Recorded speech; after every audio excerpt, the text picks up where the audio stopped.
today's three questions. The first one, is it a triangular contest or is it a UDF versus the LDF battle in Kerala? Our second question, united in India bloc but divided in Kerala. Remember, the left and the Congress are fighting against each other. Our final question, highest decibel battle, will things change for the NDA? Well, to get a perspective on how this particular elections down south in God's own country, Kerala, will play out, joining us this evening are four guests. Chakshu Roy joining us in the studios, R. Rajgopalan, senior journalist, joining us from Delhi this evening, Anu Narayanan, senior journalist, political journalist, joining us from Kochi, and we've got Siddharth, our correspondent, Siddharth Bharadwaj, tracking all the stories there from Ground Zero, Thiruvananthapuram, joining us this evening. Let me first get an opening thought from Mr. Rajgopalan. Sir, how do you see this political battle play out down south? Tough election, interesting election. Since Rahul Gandhi has not filed this nomination in Amethi, therefore it gets more interesting. Wayanad becomes the top of the town. Second thing, Anil, my understanding is NDA will make its presence this time.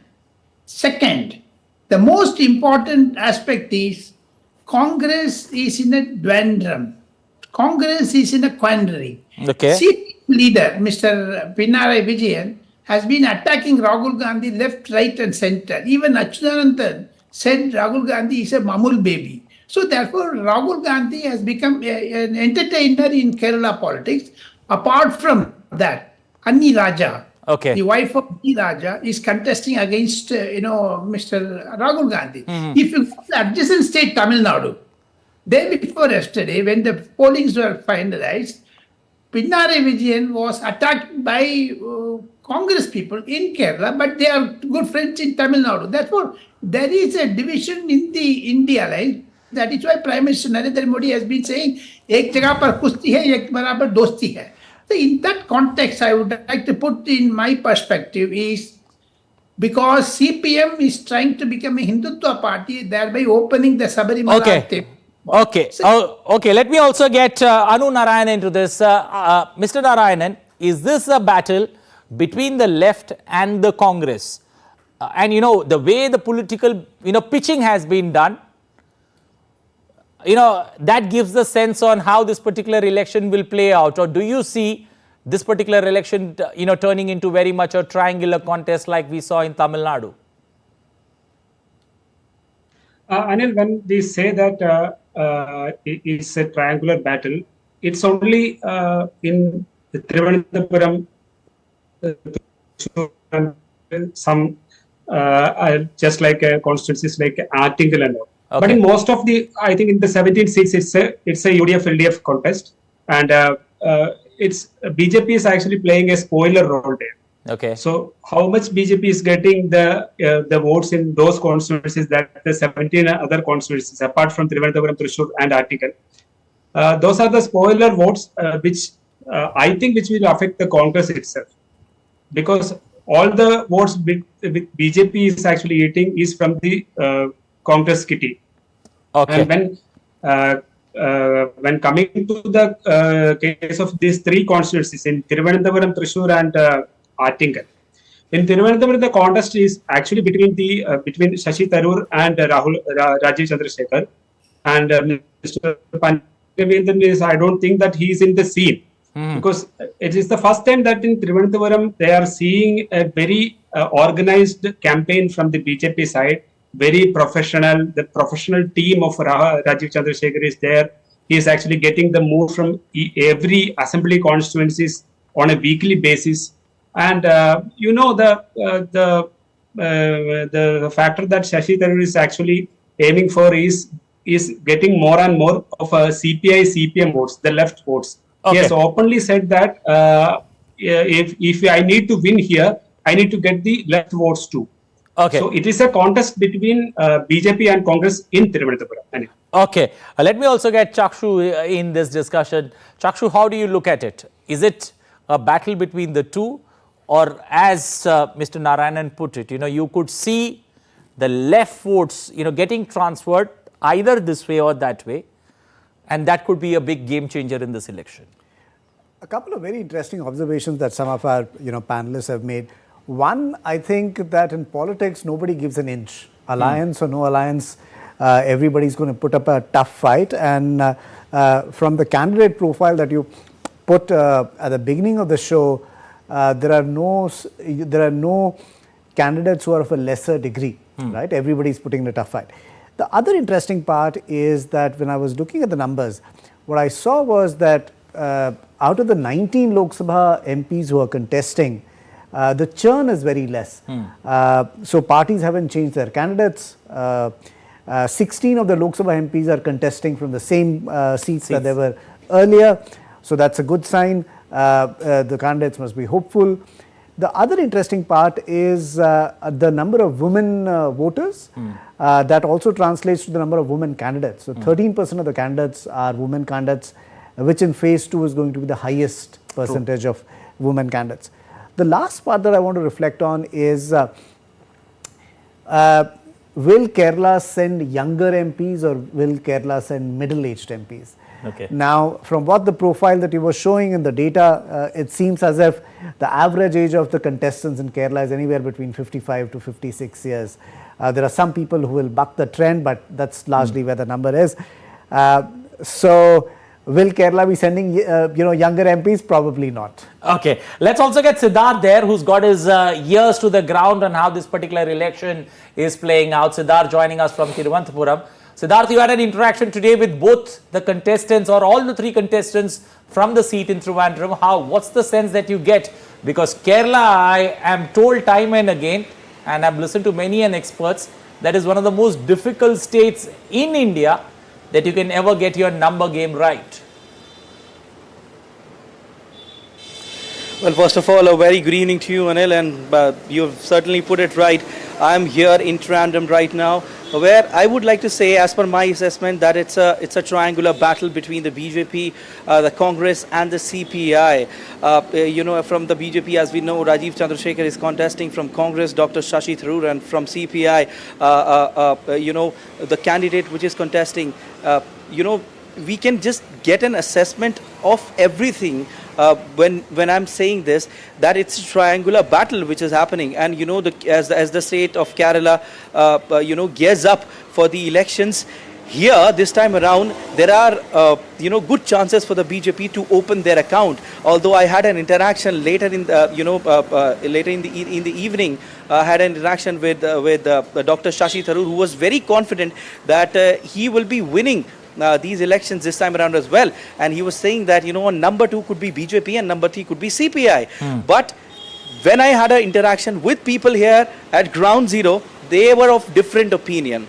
Some of them were happy with the way the government here in the region was functioning, but some of them wanted a different face altogether. Okay. In fact, they were saying that ticket shouldn't have been given to Dr. Shashi Tharoor.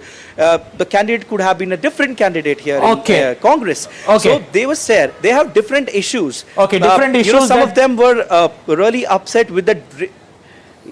They were upset with the drainage system. Some of them were upset with the water scarcity. They have different issues to address. Okay, Siddharth, I've got the point. Mr. Rajgopalan, 2019, the Congress managed to get 19 seats because Rahul entered the election fray. 5 years later, nowhere does it seem to, paint a similar picture. So could that change the fortunes, especially of the UDF?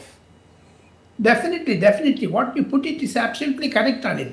Understanding this Kerala politics is very, very difficult because every moment the situation changes. Apart from that, as your correspondent also clarified, the fight is between BJP and Congress in Thiruvananthapuram. Similarly, the situation is changing. My understanding is Congress will be routed in Kerala and CPM will emerge as a single largest party. That is what is going to happen. Second will be Congress, and definitely BJP vote share will increase and they will get 1 or 2 MPs. Okay, Mr. Narayanan, this particular fight that the UDF and the LDF has, the vote bank is very similar. Does that in any way help the NDA to make further inroads? You mentioned about 3 seats, but will that help? That 15% that they managed in the assembly elections and the assembly elections 12%, the Lok Sabha elections 15%. Will that translate into, say, an 18% and the likelihood of an electoral gateway that opens for the 2026 state elections? Anil, let me say that the BJP in Kerala state is a formidable political force, but it is not a formidable electoral force. Why I am saying this, there is only one time in electoral politics that the BJP candidate has won from Kerala. That was in 2016 when the assembly elections were going on. Mr. O. Rajagopal, who won the Nemam seat, that is a rural seat from Thiruvananthapuram. He secured around 47% of the total votes polled. And the second who came in second, who secured only 35% of the votes. So there was a particular thing also. The JDU was contesting there in that particular region, and they secured 9% of the votes. So even if the JDU was not contesting from there, BJP would have got around more than 50% of votes in Nemam constituency. That is the key for BJP in Kerala, because in Kerala, where the political literacy is also very high, it is very difficult that BJP should secure more than 50% of the total votes polls to win a seat from there. So that is why I am saying it is very difficult for BJP, even if from Thiruvananthapuram, Thrissur, and in Attingal, to become victorious. Only because of that, the cross voting will happen, and the minority votes, especially the Muslim votes, will go against the BJP. That's for sure. Okay, Chakshu, and let me put, Chakshu, a quick comment, especially on the smaller factions, the KC Mani faction, that has changed loyalties this time around. Do you feel that makes a lot of difference? They were with the UDF last time. This time they have come to the LDF. Does that make a big difference, or such smaller factions don't make much of a difference other than some percentage? No, I think the fact that somebody has some kind of a political heft and a representation, and if they shift sides, it does make a difference. But I think the interesting question that all of us would be looking forward towards is, if the last time the vote share for the BJP was, I think 15% is what you said, and it did not translate into any seats, if there is a 3-cornered contest and that vote share even increases by a percentage point or 2, does that translate into seats, and if that, and how many? One interesting thing that I was thinking about is that Kerala has always been at the forefront of some kind of a change. In fact, in 1982, if I remember correctly, the first time the EVM machines were introduced in a by-election in Kerala. So I think it will be a good contest, and something that all of us will be eagerly looking forward to from the outcome of phase 2. Well, there is a paucity of time. We could have discussed Kerala a bit more, but thank all my guests this evening, R. Rajgopalan, Anu Narayanan, Chokshi here in the studios, and Siddharth joining us this evening. A pleasure having you all here. Don't forget, we've got that second phase of voting still to take place this Friday. We're going to get all of you back once again to analyze those numbers as it unfolds for us this election season. Well, the Great Indian Election is your one-stop show on weekdays on all that matters in Indian elections of 2024. What could be the stave that could form a part of our deep dive on Tuesday night? India's southern state of Karnataka gets ready for polls in 2 phases. Congress-ruled state looks to checkmate BJP in the land of sandalwood. It's the ultimate battle of guarantees. What will resonate with the voters in battleground Karnataka? Watch the Great Indian Election at 8:30 p.m. IST and 1500 hours GMT, only on DD India. Well, in a bid to spread awareness among all, India's Election Commission has been working tirelessly.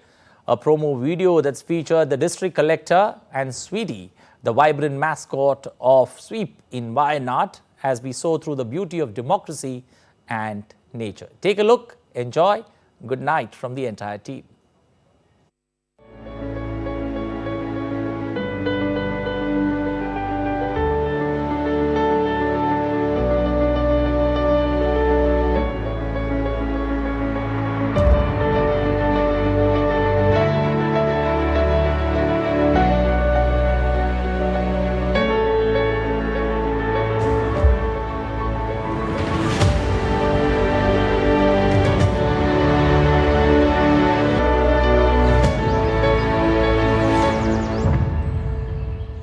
April 26 സ്വീറ്റിയോടൊപ്പം vote ചെയ്യാൻ ഞാനുണ്ടാവും.